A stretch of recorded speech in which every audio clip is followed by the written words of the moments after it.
Labadiena! In this episode I'm gonna be making a very special edition of my epoxy lamp for none other but Jimmy diresta.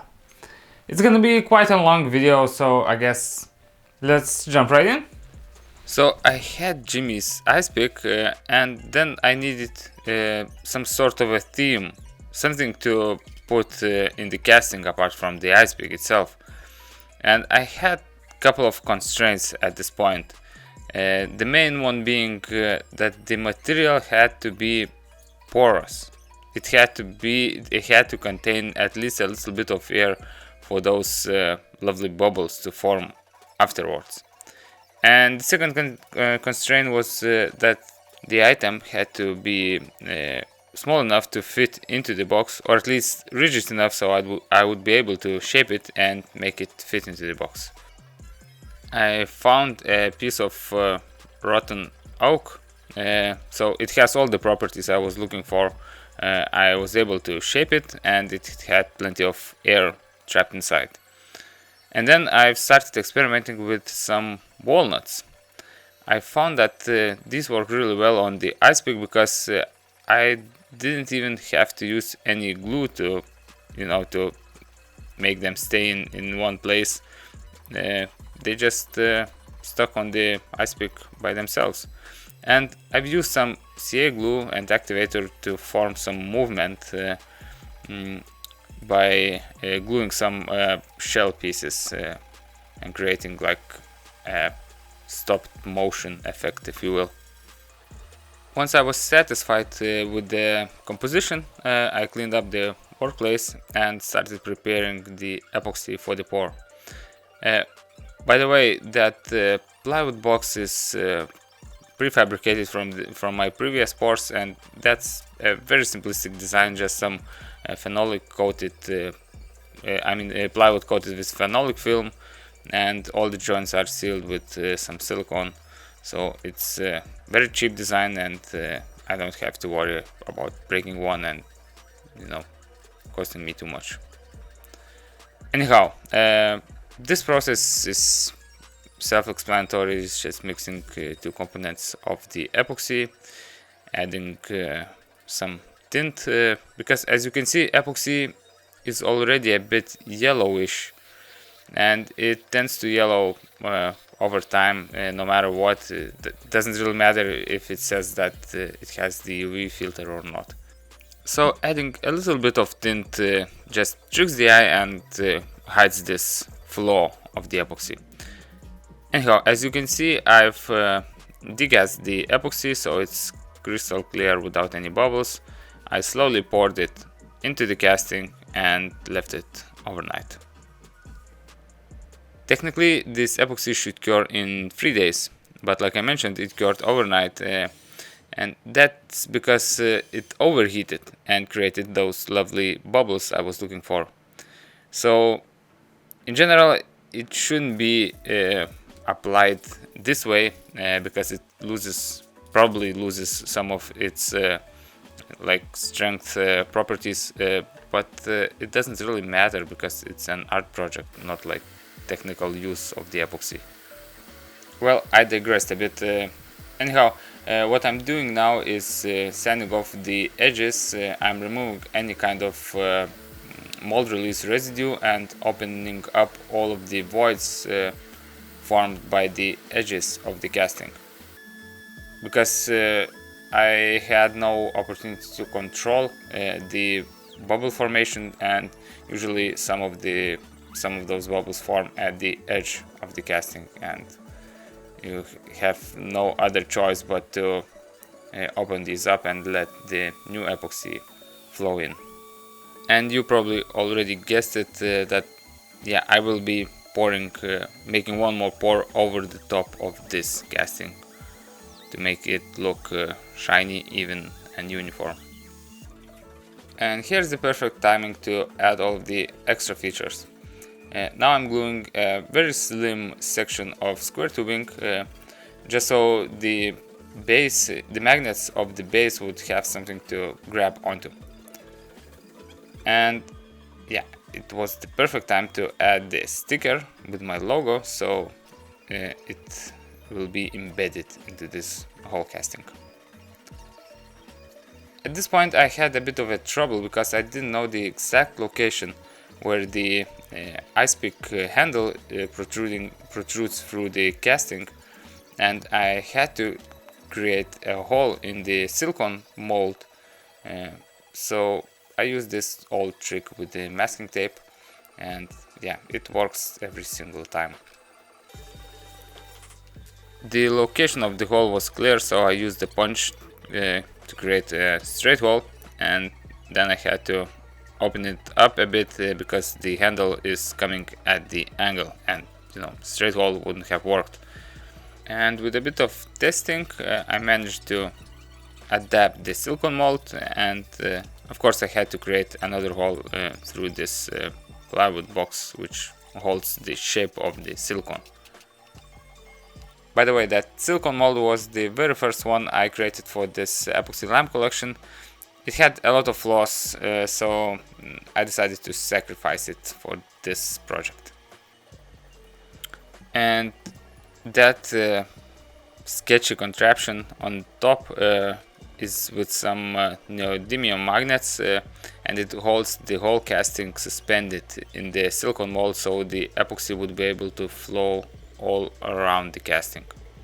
So adding that metal ring beforehand was also very helpful at this point. I sealed the bottom with some regular silicone from the tube, added some extra feet to make some space for the handle, and at this point the casting was ready for pouring. And now I'm mixing very small amount of epoxy, just the same one as I used before, but this time I'm not gonna be adding any tint because matching the color is basically impossible, so I won't be doing that. The bright side is that this layer is so thin that it blends with the overall color of the casting, or at least you have to know where to look for that flow, if you will. This time the curing process takes those full 3 days as regulated on the datasheet. Honestly, these are the days when I'm rushing to the workshop just because I'm really eager and curious to see how the outcome is looking. And this one turned out really fine. There's one little flaw that the inner casting shifted a bit, and I'm not really sure how it happened. Probably I misplaced the hole for the handle in the silicone mold, but overall it's looking great. It's wonderful. At this stage I had only a few steps left to finish the casting off, and the first one is to remove all of the overflown epoxy from the bottom side. I overfill the mold just so if the epoxy finds some void and the level drops, I wouldn't end up with too little, because adding another layer would be very visible. Anyhow, I sanded that extra material off until I reached the metal ring. I cleaned the corners a bit, and like I mentioned before, this was the very first silicone mold, so it had a lot of voids. There was terrible flashing on the side where I have cut the silicone mold, so I had quite a bit of polishing to do. It seems that no matter how much I hate this process, lives just keep giving more and more of it. Well, eventually I ended up being quite good at it. I think I would rate 99 out of 100 in the scale of perfection for this casting. Well, it doesn't really mean anything because it's my scale. Well, anyhow, it's looking great.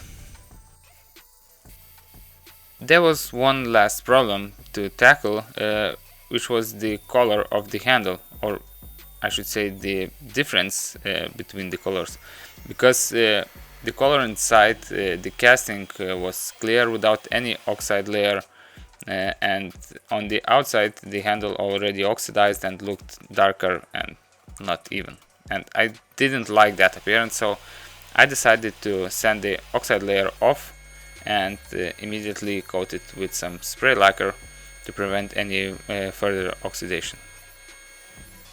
The casting was finished and I started working on the base part of the lamp, and here I'm preparing some splines of I think it was birch. The thing was that I decided to use already prefabricated bases I had made earlier, and since like I mentioned, the casting shifted into in the silicone mold, and that created a higher lip, if you will, which sits in the base, and that meant I had to make the lip of the base a bit higher to accommodate that casting. I hope that makes some sense. And that was the moment I screwed up, because I was rushing a bit and I used CA glue just because I was impatient, and one of those strips delaminated once it arrived at Jimmy's place. So sorry for that. The wooden part was finished, so I moved to my painting booth, mixed some polyurethane lacquer and sprayed the whole thing with a couple of layers of varnish. Once the lacquer has cured, all was left to do is install the magnets, which was basically just gluing them in place with some CA glue. And the holes were made very tight, so I think the magnets should have held without any glue. Well, anyhow, better safe than sorry. The very last step was to add the electrical components in place, and this socket is called GX53. It's super simple to connect. There's basically two contacts and you shove the wires in there.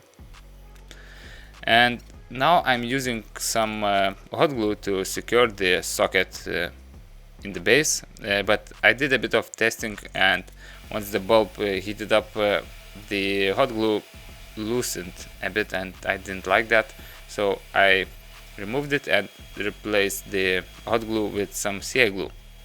And I know that CA glue is not designed to withstand high heats, but it's strong enough and better option for this application, I believe. Well, anyhow, the lamp is finished and I'm done speaking.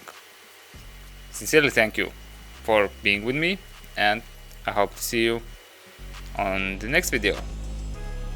Bye bye!